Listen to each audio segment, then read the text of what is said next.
Guys, আপনাদের জন্য একটা সুখবর, আর সেটা হচ্ছে যে আমরা গাড়ির ক্ষেত্রে হাইব্রিড সিস্টেম অনেক আগে থেকেই দেখে আসতেছি। নরমালি তেলে চলা গাড়িগুলোর থেকে হাইব্রিড গাড়িগুলো তুলনামূলকভাবে একটু বেশি মাইলেজ দিয়ে থাকে, কিন্তু এবার আমরা বাইকের ক্ষেত্রেও একটা হাইব্রিড বাইক পেয়ে গেলাম, আর সেটা হচ্ছে ইয়ামাহা এফজেডএস ভার্সন 4 হাইব্রিড এডিশনটা।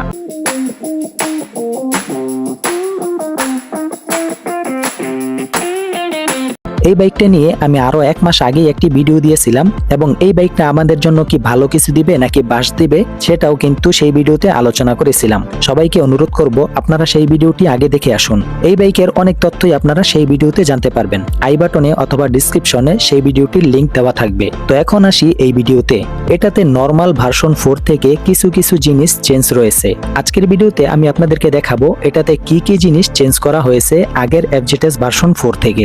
এই বাইকের হাইব্রিড সিস্টেমটা কিভাবে কাজ করে এবং এই বাইকটা আপনাদের জন্য কেমন হবে। তো বন্ধুরা, শুরু করছি আজকের ভিডিওটি শুরু করার আগে আপনাদের কাছে আমার আবেদন থাকবে, আপনারা যদি আমার চ্যানেলে নতুন হয়ে থাকেন তাহলে অবশ্যই চ্যানেলটিকে সাবস্ক্রাইব করে আমার সাথেই থাকবেন। তো শুরু করছি আজকের মূল ভিডিওটি।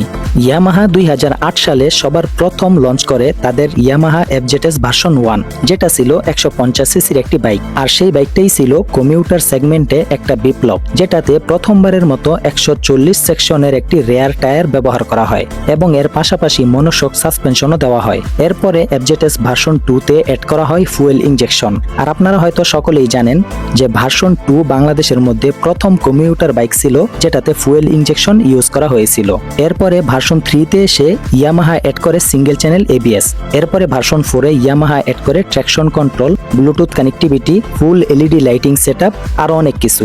অবশেষে সকল গুঞ্জন সত্যি করে এবার তারা হাইব্রিড বাইক বাংলাদেশের মধ্যে লঞ্চ করেছে। এটাও কিন্তু তাদের আরো একটা বিপ্লব প্লাস একচুটিয়া ব্যবসা করার একটা সুযোগ। 150 সিসির কোনো কমিউটার বাইকেই এর আগে আমরা হাইব্রিড সিস্টেম দেখি নাই। এই জন্য অনেকেই হয়তো হাইব্রিড বাইক নাম শুনে অনেকে এটা কি না কি ভাবতে পারে। তাই চলুন আগে আমি আপনাদেরকে এটার স্পেসিফিকেশন গুলো বলি, যে এই বাইকের মধ্যে কি কি আছে এবং আগের মডেল থেকে কি কি জিনিস চেঞ্জ করা হয়েছে এই বাইকের মধ্যে। সর্বপ্রথম এবং সব থেকে বড় যে জিনিসটা চেঞ্জ করা হয়েছে সেটা হলো এই বাইকের ইঞ্জিন। এই বাইকের ইঞ্জিনটা হাইব্রিড সিস্টেমে কাজ করে। এই হাইব্রিড সিস্টেমটা কিভাবে কাজ করে সেটা আগে আপনাদেরকে বলে নেই। এই হাইব্রিড সিস্টেমের জন্য এই বাইকে আলাদা একটা ব্যাটারি প্যাক আছে, যেটা সেলফ স্টার্টের সময় সেলফ স্টার্টের মোটরটাকে ঘুরায় এবং এই বাইকটা ইনিশিয়ালি কিছু আরপিএম এই সেলফ স্টার্টের মোটরের উপরেই ঘুরে। কোম্পানি ক্লেম করে যে 20 কিলোমিটার স্পিড পর্যন্ত এই মোটরটা ইঞ্জিনকে চালায়। তবে এই বাইকটা যে শুধুমাত্র ব্যাটারি প্যাকেই চলে তা কিন্তু না, আবার শুধুমাত্র যে এই মোটরটা ইলেকট্রিক্যালি ঘুরে তাও কিন্তু না। ইঞ্জিনটা চলার পাশাপাশি এই ইলেকট্রিক মোটরটা ইঞ্জিনকে সাপোর্ট দেয়, সেই জন্য ফুয়েল খরচটা অনেকটাই কমে যায়। এজন্য যেটা হবে যে 20 কিলোমিটার স্পিডের নিচে আপনি যতক্ষণ রাইড করবেন ততক্ষণ পর্যন্ত এই বাইকটা আরো একটু বেটার মাইলেজ দিবে অন্যান্য বাইকের তুলনায়। এরপরে আরো একটা জিনিস চেঞ্জ রয়েছে, সেটা হচ্ছে এই বাইকের মিটার। এই বাইকের মধ্যে ব্যবহার করা হয়েছে টিএফটি স্পিডোমিটার, যেটা এই সেগমেন্ট হিসেবে খুবই সুন্দর একটা স্পিডোমিটার। এফজেডএস সিরিজের বাইকগুলোর মিটার নিয়ে প্রায় সকলেই একটা কমপ্লেন করতো যে এই বাইকগুলোর স্পিডোমিটার দেখতে তেমন একটা সুন্দর না। এইবার কিন্তু ওই সমস্ত কমতিগুলো দূর করে দিয়েছে এই বাইকের মধ্যে। এছাড়া আরেকটা চেঞ্জ হয়েছে এটার ইন্ডিকেটর গুলো। এই বাইকের ইন্ডিকেটর গুলো এখন বডির সাথে একদম অ্যাডজাস্ট করে লাগিয়ে দেওয়া হয়েছে। এর পাশাপাশি নতুন একটা কালার স্কিম অ্যাড করা হয়েছে। ইঞ্জিনটা সেম আগের ভার্সন 4 এর ইঞ্জিনটাই রয়েছে এবং বাইকের ফ্রেমটাও আগের মতোই, মানে পুরো বাইকটাই আগের এফজেডএস ভার্সন 4 আপনারা বলতে পারেন। শুধু হাইব্রিড টেকনোলজিটাই অ্যাড করা হয়েছে আর টিএফটি মিটার অ্যাড করা হয়েছে। এটাই হচ্ছে এই বাইকের নতুন আপডেট।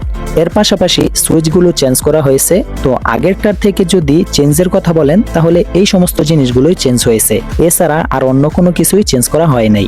এখন আপনাদেরকে বলি যে এই বাইকের রাইডিং ফিল কেমন পাবেন আপনারা যারা 5 ফুট 2 ইঞ্চি মানুষ আছেন তারাও কিন্তু এই বাইকটা খুবই আরামসে চালাতে পারবেন। হাইব্রিড গাড়ি যারা চালান তারা কিন্তু আরেকটা বিষয় জানেন যে হাইব্রিডের জন্য শুধুমাত্র যে মাইলেজই ইমপ্রুভ হয় তা কিন্তু না, হাইব্রিডের জন্য ইনিশিয়াল অ্যাক্সিলারেশনটাও বেটার হয়, মানে পিকআপ অনেক হাই হয়। কারণ হচ্ছে হাইব্রিড গাড়িগুলোতে ইলেকট্রিক মোটরের একটা সাপোর্ট পাওয়া যায়। তাই এটার জন্য এই বাইকের মধ্যে আগের এফজেডএস সিরিজের বাইকগুলো থেকে রেডি পিকআপটা অনেক বেশি। তবে আপনারা অনেক বেশি রেডি পিকআপ এই বাইকের থেকে আশা করবেন না, কারণ এটা আগের এফজেডএস ভার্সন 4 এর সেম ইঞ্জিনই ব্যবহার করা হয়েছে, শুধুমাত্র মোটরের সাপোর্টের কারণে রেডি পিকআপটা একটু বেশি হয়।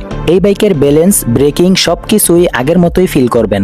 তবে এই বাইকের মধ্যে নতুন ট্র্যাকশন কন্ট্রোল রয়েছে। বাইকের মধ্যে ইঞ্জিন কাট অফ সেন্সরও আছে। আমরা এই বাইকের 0 থেকে 100 পর্যন্ত স্পিড টেস্ট করেছি এবং 0 থেকে 100 স্পিড গেইন করতে গেলে মোটামুটি 16 থেকে 17 সেকেন্ড পর্যন্ত টাইম লেগে যায়। এবং আমরা টপ স্পিডটাও চেক করেছি।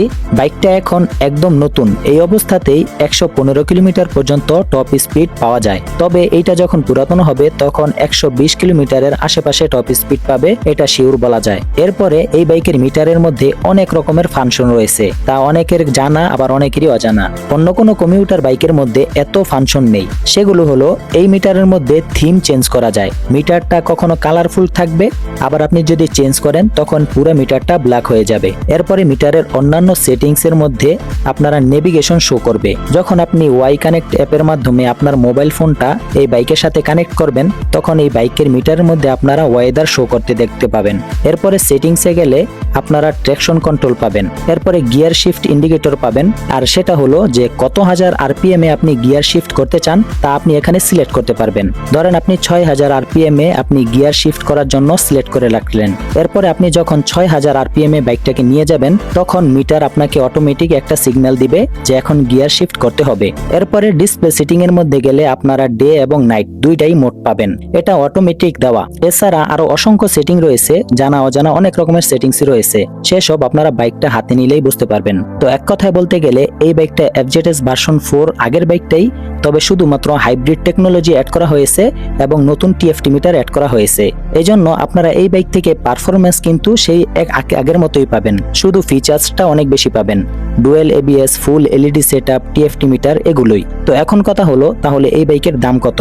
ইয়ামাহা FZS ভার্সন 4 যেটা আগের বাইক সেটার বর্তমান দাম হচ্ছে 2,96,500 টাকা, আর এই হাইব্রিড বাইকের দাম হচ্ছে 3,50,000 টাকা।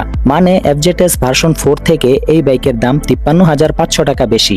একটা মজার বিষয় কি জানেন?